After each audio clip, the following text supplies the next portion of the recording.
안녕하십니까, 뜬금아빠입니다. 오늘따라 뜬금없이 와인 얘기를 하고 싶습니다. 오늘 소개해 드릴 책은 바로 신의 물방울입니다. 이제 사실 와인은 상류 사회의 전유물이 아닙니다. 일반화되었죠. 과거에 우리가 이제 대중문화를 선도했던 것이, 대중문화도 사실 좀 변하지 않습니까? 유행이 있고, 이제 등산에서 골프로, 골프에서 와인으로 넘어가고, 와인에서 지금은 뭐 낚시가 대중문화를 굉장히 선도하고 있습니다. 어디까지나 저희 아재 기준으로 얘기하는 겁니다. 네. 근데 왜 우리가 이제 와인을 알아야 되느냐? 바로 와인은 이미 대중화되었고, 또 이게 비즈니스로 연결되어 있다는 거죠. 그런데 와인이 참 어렵습니다. 이 책에 나오는 로만의 꽁티가 얼마 전 GS25C에서 3,600만원에 판매를 했습니다. 그리고 또 얼마 전에는 모마트에서 4,900원짜리 와인을 또 대량으로 판매한 적이 있습니다. 가격 차이가 이거는 너무 나죠. 종류가 수만 가지 있습니다. 그래서 뭐가 좋은 와인인지, 뭐가 나쁜 와인인지 참 많이 배워야 합니다. 와인이란 게 그런 겁니다. 그래서 사실 또 일반화되지 못한 부분이 많은데, 그것을 깬 책이 바로 이 신의 물방울이라는 거죠. 그러면 이제 책 소개를 해보도록 하겠습니다. 이 책의 저자는 다카시 아기라는 분이죠. 그리고 그림은 슈 오키모토인데, 참 웃기는 게, 제가 이 책을 읽었을 적에 이 책은 굉장히 섬세하고 표현이 참 디테일적이고 아주 세밀하기 때문에 반드시 글은 여성 작가가 쓰지 않았을까, 이런 생각을 했습니다. 그러나 알고 보니까 이 다카시 아기라는 분이 남자도 여자도 아니라는 거죠. 기바야시 신과 기바야시 유코라는 이 남매가 쓴 필명이죠. 그래서 이 기바야시 신이라는 분이 놀라운 거는 1억 부 이상 판매고를 올린 소년탐정 김전일의 편집장이면서 작가로 활동하신 분입니다. 그래서 만화 자체를 굉장히 잘 아시는 분이고, 만화의 그런 재밌는 요소들을 기본적으로 알고 있는 분이 이 책을 쓰신 거죠. 그래서 이분이 와세다대 경영학과를 졸업하셨어요. 그렇기 때문에 이분이 뭐 이렇게 전체적인 큰 틀을 잡고, 아마 세밀한 이런 디테일적인 표현이나 여성적인 부분들은 누나인 유코 씨가 쓰지 않았을까.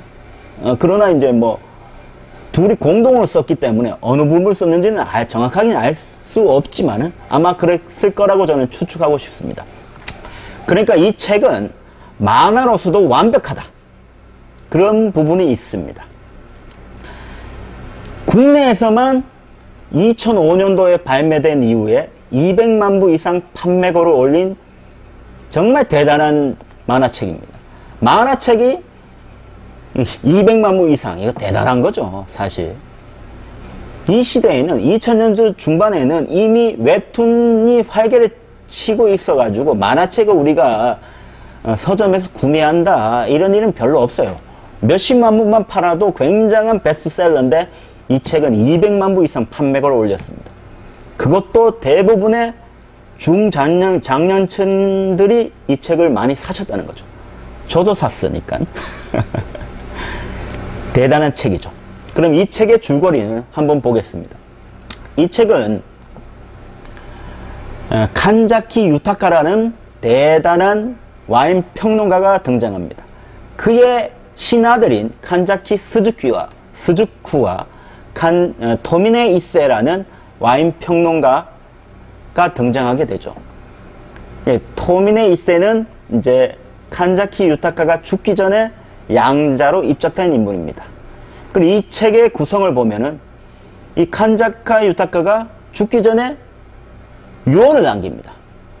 자신의 친아들과 양자 사이에서 게임을 펼쳐서 그 게임에 이긴 자만이 자신의 유산과 자신이 평생 모아둔 와인 컬렉션을 상속받게 되는 그런 구조죠. 그건 어떤 게임이냐? 이 만화답게 우리가 쉽게 말씀드려서 예수의 그 최후의 만찬을 연상하게 됩니다. 예수가 가지고 있던 와인, 그 신의 물방울과 12사도, 12제자가 가지고 있던 12개의 와인을 맞추는 그런 게임입니다. 그러나 아주 또 극적인 요소가 있죠.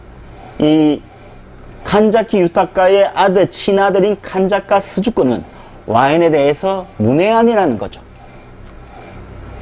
근데 이에 반해 그의 경쟁자인 칸자키 토미네 이세는 당대 일본에서 가장 촉망받는 와인 평론가라는 거죠. 둘이 게임을 하는 거죠. 어떤 와인인지 맞추는. 그러니까 당연히 게임이 안 되는 건데 이 토미네 이세가 당연히 이길 것 같지만은 칸자키 스즈쿠는 유타카 선생이 어렸을 때부터 훈육을 통해 가지고 이 테이스팅 능력이 타고난 천재적인 면이 있다는 거죠. 그래서 와인을 배워가면서 그의 여러 조력자들과 함께 와인을 배워가면서 이 12사도와 신의 물방울의 와인을 맞춰가는 이런 그 내용으로 되어 있습니다. 그래서 만화 자체로도 굉장히 재밌는 요소가 많다. 와인은 어렵기 때문에 와인만 소개했으면 이 책이 그만큼 팔리지 않았겠죠. 그러나 이 천재적인 작가 다카키 아기가 그렇게 썼기 때문에 당연히 많이 팔릴 수밖에 없다. 그러면 이 책의 특징을 한번 알아보겠습니다. 이 책은 정말 초보자부터 소믈리에까지 읽을 수 있도록 굉장히 쉽게 와인을 접할 수 있게 쓴 책입니다. 일단 뭐 만화로 되어 있죠. 만화로 되어 있고, 그리고 스토리가 있고, 그리고 뒤에 보면은 이렇게 해설이 달려져 있습니다.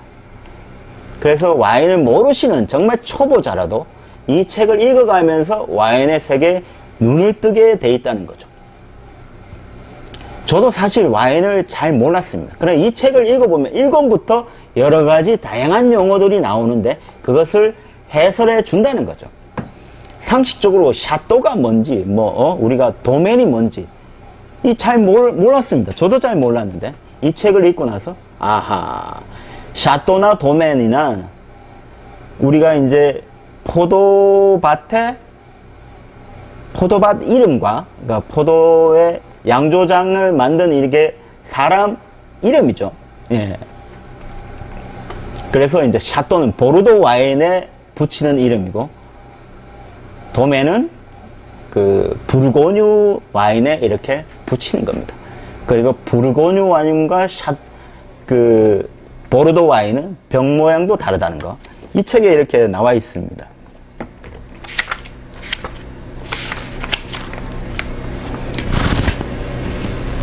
여기 보시면은 병 모양이 다르죠. 샤또와 부르고뉴는. 이렇게 아주 초보자들도 쉽게 이해할 수 있도록 책이 다양하게 구조가 만들어져 있다. 그리고 이 책의 또 좋은 두 번째 이유는 다양한 와인들이 소개해 드립니다.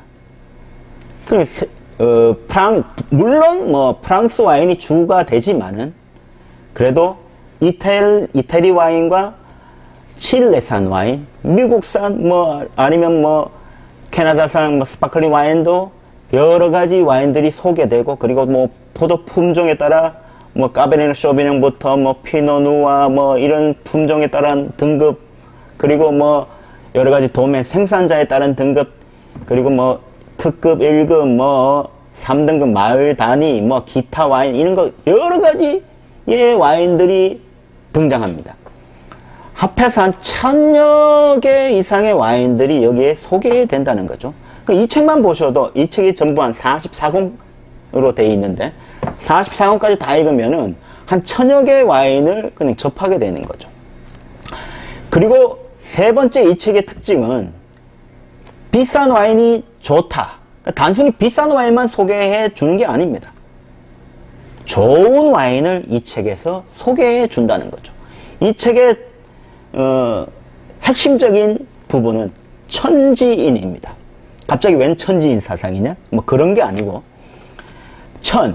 그러니까 풍부한 자연 환경, 천혜의 그런 자연 환경이 맞춰져야 되고 이 포도밭의 토양이 정말 양질의 토양을 가지고 있는, 영양분을 가지고 있는 그리고 그 포도밭을 관리하는 사람의, 이 도면의 그런 성품과 관리자의 능력, 이 천지인이 조화를 이루었을 적에 최고의 와인이 나온다. 이런 부분이 있습니다. 이것을 강조하죠. 그래서 여기서는 단순히 무슨 와인이, 양조장의 와인이 좋다 이런 걸 나타내지 않고 몇 년도산 빈티지가 정말 최고의 그레이트 빈티지라는 것을 여기서 소개해 드립니다. 그러니까 천지인 사상이 조화를 이루었을 적에 최고의 와인이 나타난다. 단순히 비싼 와인이 좋은 게 아니라 이 싸지만은 좋은 와인이 있다. 이 책에는 1000엔대, 그러니까 우리나라로 치면 만원에서 3만원대 와인들도 다양하게 설명해 드립니다. 정말 우리들이 가장 많이 마시는 와인들이 만원에서 3만원대 와인이거든요.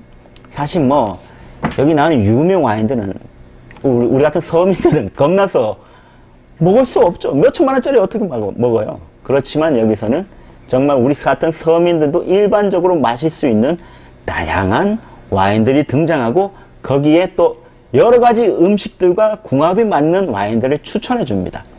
한식도 나옵니다. 이 책에서. 심지어 김치하고 어울리는 와인도 찾아주고 소고기하고 와인 어울리는 궁합이 맞는 이런 와인들도 추천해 주고 해산물하고도 맞는 와인들 다양하게 나온다.